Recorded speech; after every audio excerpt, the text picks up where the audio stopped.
नमस्कार बच्चों, हम देख रहे हैं उपसर्ग और प्रत्यय। पिछली तासिका को हमने उपसर्ग के बारे में जानकारी ले ली है। आप अच्छी तरह से समझ गए होंगे कि उपसर्ग मतलब क्या और प्रत्यय मतलब क्या। उपसर्ग मतलब प्रीफिक्स और प्रत्यय मतलब सफिक्स। ये हुआ अंग्रेजी में, लेकिन असल में उपसर्ग मतलब नए शब्द बनाने के लिए जो अक्षर या अक्षर समूह शुरुआत में आते हैं या पहले आते हैं उसे हम क्या कहते हैं? उपसर्ग कहते हैं। प्रत्यय मतलब क्या? यहाँ पर मैंने परिभाषा दी हुई है। नए शब्द बनाने के लिए शब्द के अंत में मतलब शब्द के बाद अक्षर या अक्षर समूह शब्द को लग जाते हैं, उसे हम क्या कहते हैं? प्रत्यय कहते हैं।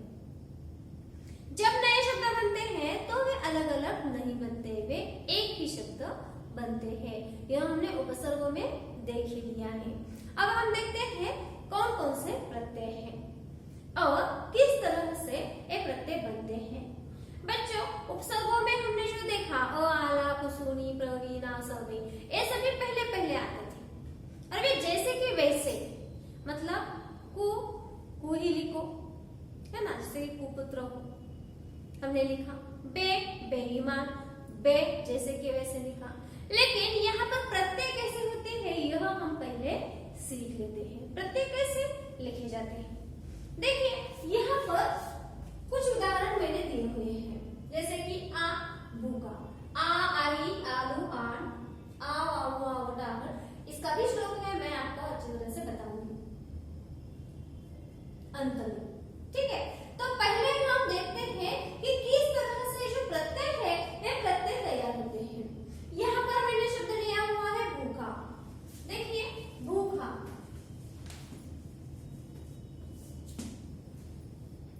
इसे आ प्रत्यय लगा हुआ है, मतलब ये जो भूख है, भूख यह जो शब्द है इसे आ यह प्रत्यय लगा हुआ है।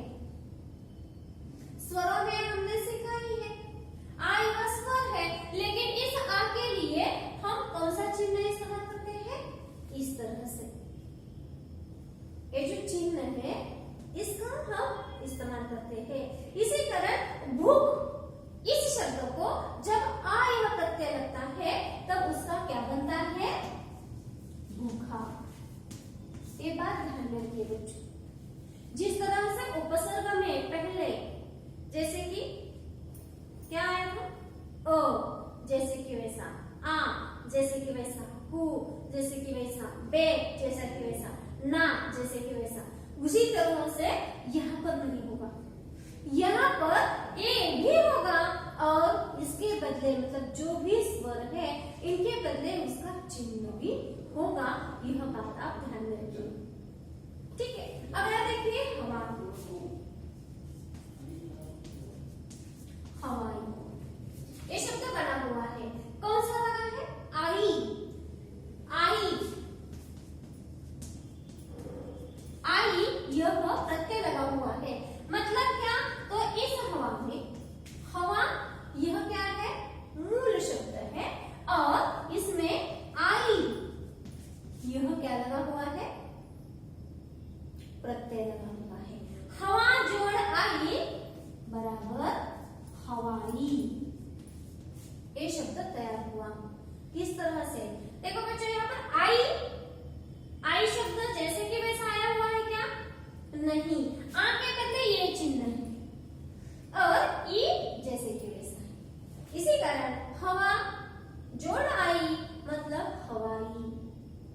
समझ रहे हैं प्रत्यय में किस तरह से परिवर्तन, मतलब उपसर्ग अलग और प्रत्यय अलग तरीके से लिखे जाते हैं। उपसर्ग तो पहले ही लिखे जाते हैं, लेकिन जितने भी उपसर्ग हैं वे जैसे कि वैसे लिखे जाते हैं। प्रत्यय अंत में लिखे जाते हैं, लेकिन जहां पर जो स्वर आता है उसके बदले उसका चिन्ह भी इस्तेमाल किया जा सकता है। कभी कभार जैसे कि वैसा स्वर आता है, कभी कभार उसके बारे में जो भी मतलब उसके बदले जो उसका चिन्ह है इसका भी इस्तेमाल किया जाता है। यह बात आप अच्छी तरह से ध्यान में रखिए। ठीक है बच्चों, अगला देखिए आलू। अगला उदाहरण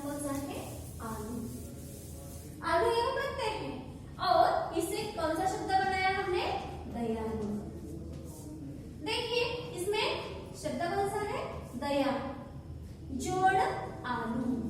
ये संधि है बच्चों। संधि यह एक व्याकरण का भाग है। संधि के भी अलग अलग प्रकार हैं, उसके उन प्रकारों के अलग अलग नियम यहाँ संधि में देख लेंगे। फिर यहाँ पर देखिए, दया जोड़ आलू मतलब क्या हुआ? दयालु। क्या हुआ? दयालु। आलू यहाँ पर दया आलू ऐसा लिखा है क्या हमने? नहीं, यहाँ पर संधि हो चुकी है और इसका यह दयालु यह शब्द बन चुका है। मतलब यह आलू जो है यह प्रत्यय लगा हुआ है। यह बात ध्यान रखिए। अगला है आम। उससे यह शब्द बना है, कौन सा? उड़ान। इसमें उड़ यह शब्द है, जोड़ आम, इससे क्या कौन सा शब्द बना? उड़ान बना। समझे क्या? आ के लिए यह चिन्ह है ना? आ स्वर के लिए यह चिन्ह हम इस्तेमाल करते हैं न, जैसे कि वैसा है। उड़ शब्द से उड़ान मतलब आन यह प्रत्यय लगा हुआ है।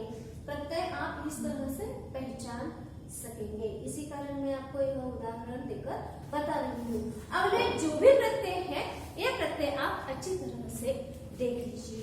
अगला है आओ। देखिए अगला कौन सा है? आओ। आओ यह प्रत्यय है।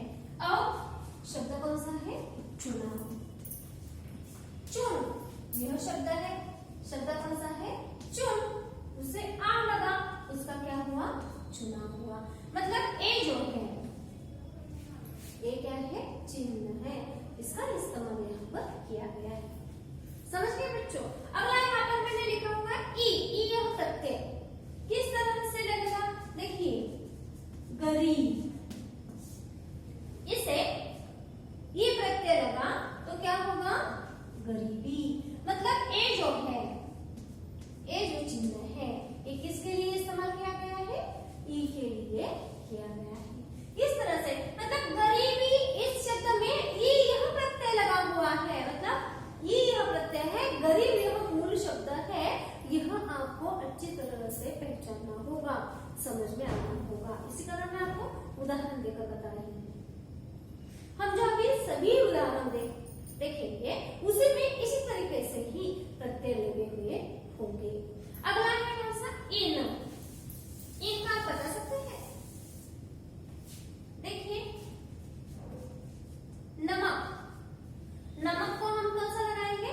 इन। क्या होगा इसका? नमकीन, है ना? शौक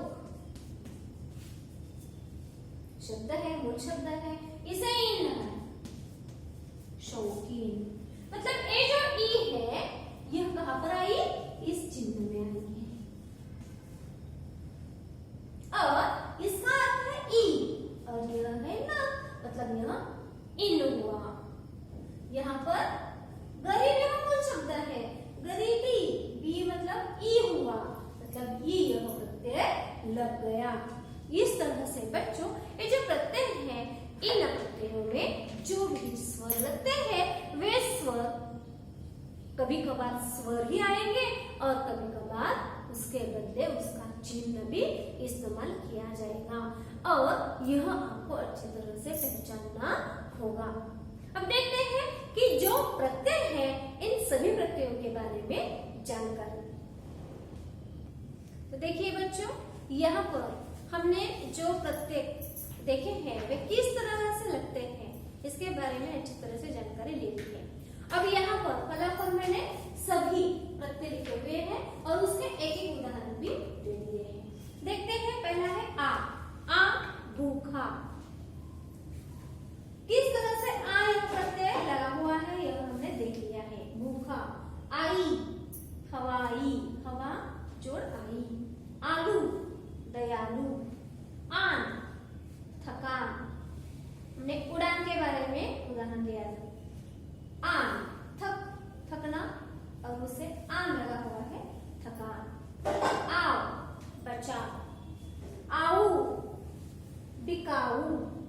आवट किस तरह से देखिए यहाँ पर आ चिन्ह में आया हुआ है, वट थैंक यू।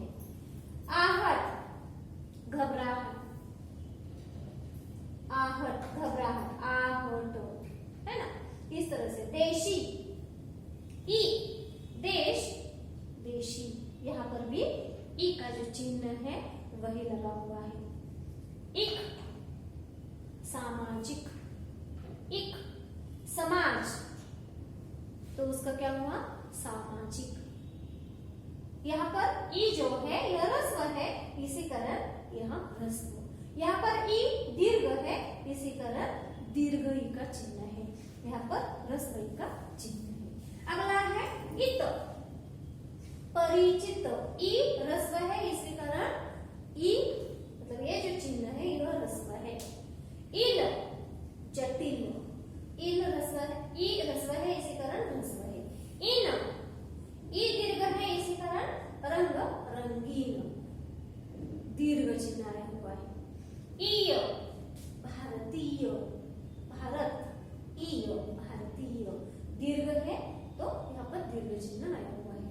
इला चमकीला, चमक, ई दीर्घ है तो यहाँ पर भी दीर्घ चिन्ह आया हुआ है। ऊ बाजारू, बाजार जो ऊ ये दीर्घ चिन्ह है, ध्यान रखो। अगला है खोरी, रिश्वत, रिश्वतखोरी। गर सौदागर, गार यादगार। यहाँ पर देखिए खोरी, गर, गार, गी, ये जैसे कि वैसे जिस तरह से उपसर्ग लगे हुए हैं उसी तरह से ये आए हुए है ना, ये आसान है। रिश्वतखोरी, सौदागर, गार, यादगार, गी, ताजगी।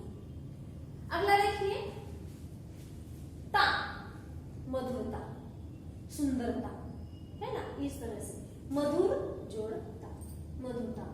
त्व मातृत्व, दातृत्व, वक्तृत्व, है ना, इस तरह से हम लिख सकते हैं। अगला है दा, शानदार, मजेदार, है ना। पण बचपन, पण बचपन। पा बुढ़ापा, बुढ़ापा। अगला है य चातुर्य, चतुर उसे य लगा, चातुर्य। ला अगला, वान गुणवान, धनवान, है ना। इस तरह से ये जो प्रत्यय है ये प्रत्यय हमने देख लिए हैं। बच्चों किस तरह से प्रत्यय लगते हैं यह आप अच्छी तरह से समझ गए होंगे, बराबर। देखिए फिर से एक बार, उपसर्ग पहले होते हैं, प्रीफिक्स प पहले, और प्रत्यय अंत में होते हैं, सफिक्स शेवटी। इस तरह से प्रीफिक्स और सफिक्स मतलब उपसर्ग और प्रत्यय के बारे में आप अच्छी तरह से समझ गए होंगे, है कि नहीं। तो जिस तरह से हमने ये जो उपसर्ग है अ आ ला उ सोनी प्रवीणा सबे, ये जो हमने श्लोक बनाया हुआ था उसी तरीके से आप अब इसका श्लोक बनाएंगे, जैसे है उसी क्रम से ही। जैसे कि आ आई आलू आड़, आओ आओ आवट आहट, इन इक ईद, इन ईय, इलाऊ खोरी, गर गारगी, तात्व दार्पण, पाय लावण। इस तरह से अब यहाँ पर अभी मैं लिख कर नहीं देती, जिस तरह से मैंने उपसर्ग का लिख कर दिया हुआ है उसी तरीके से आप इसका तैयार कीजिए, और जिस तरह से आप कह सकते हैं उसी तरह से कहिए, नहीं तो अभी मैंने आपको कहकर दिया ही है। जैसे कि आ आई आलू आम, अल्प विराम दीजिए, आओ आओ आवट आहट, अल्प विराम, ई इक ईद, अल्प विराम, इल इन ईय, अल्प विराम, इलाऊ खोरी, अल्प विराम, गर गारगी, अल्प विराम, तात्व दार्पण, अल्प विराम, पाय लावण। इस तरह से आप अच्छी तरह से ये जो प्रत्यय है ये कंठस्थ कर सकते हैं, और जो भी आपको शब्द दिए हुए हैं उन शब्दों को आप प्रत्यय लगा सकते हैं। समझ गए बच्चों। आपको प्रत्यय के लिए ये जो मैंने शब्द दिए हुए हैं इन शब्दों को छोड़कर हर एक के अलग शब्द तैयार करने हैं और अपने काबू में लिखने हैं। समझ गए बच्चों। धन्यवाद।